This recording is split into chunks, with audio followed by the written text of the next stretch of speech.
Hey, I know it's been a while since I've posted anything, but I'm starting a new project and I just thought I would try to document kind of how as I go through this. I picked up a 1974 Volkswagen thing and I've already started a little bit. I took the fenders and things off. I got some tires from a friend of mine that we're using just for mock-up to kind of see how this thing will turn out. But my ultimate end goal is to have a Baja essentially for this car, build a roll cage for it, do some suspension work.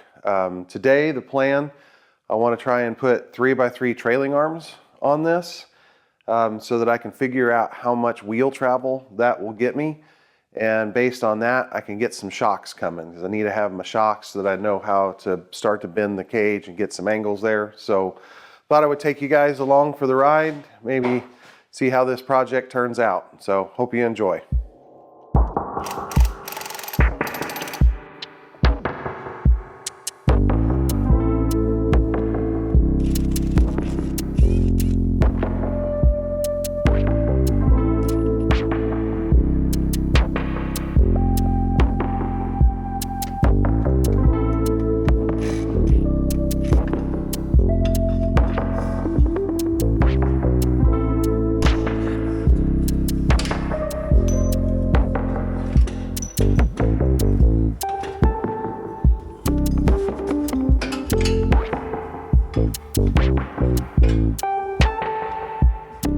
So we have the trailing arm and the half shaft all in place, bolted up. There's no torsion in here, so we can move this. We can cycle the suspension freely and get an idea how much suspension travel we have. I'm not so much worried about how much is actually at the center line of the wheel, but I want to see on my shock mount. So here on the top of the trailing arm, where the shocks are going to mount and go up through the body, we need to see how much travel we're getting at this point so that we can calculate how much stroke we want to have. I'm planning on using a bypass shock and a coilover shock. So the coilover will hold the suspension height and the bypass will give us suspension control. What we're going to do right now is come in and mark our lowest point. So right now we're sitting on the lower limit and we don't have any bind in our CVs. The CVs are still turning freely, so I feel comfortable with that much drop.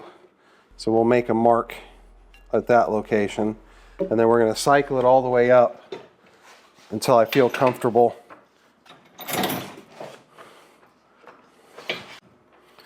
So that's the top of our limit.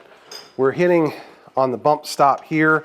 We still have a little bit of room here. I could take this bump stop out and get a little bit more up travel. We got plenty of motion in our CV, nothing's binding up back here in the half shaft. So we'll go ahead and take this and make a mark here on the tube. So if we measure between these two marks, we have 9 inches of travel.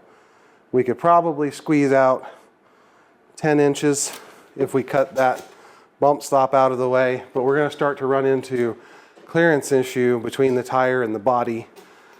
I plan to raise the body about 3 to 4 inches, so we'll have more clearance for the tire. But I think if we plan on 9 inches of wheel travel, we should be pretty good. Let's talk about why the length of the bypass shock is so critical. First, let's talk just about how the bypass shock works. As you see here, it's similar to a normal shock absorber in that there's a cylinder with a rod and a piston, but we've also got these tubes on the outside that allow the oil to go around the outside of the piston. As this piston moves in this section here in the middle, say between here and here, it's going to have very free movement because it moves through the piston and through these bypasses around the outside. As we come down this direction and it passes that tube, then it's going to have a lot more control, slows the oil down, acts almost like a bump stop. It really slows down the travel. Same thing on the way up. As this piston starts to come up, if it moves past this section it's going to get a little bit slower. As it passes this section right here, it's going to get a lot slower and have a lot more control.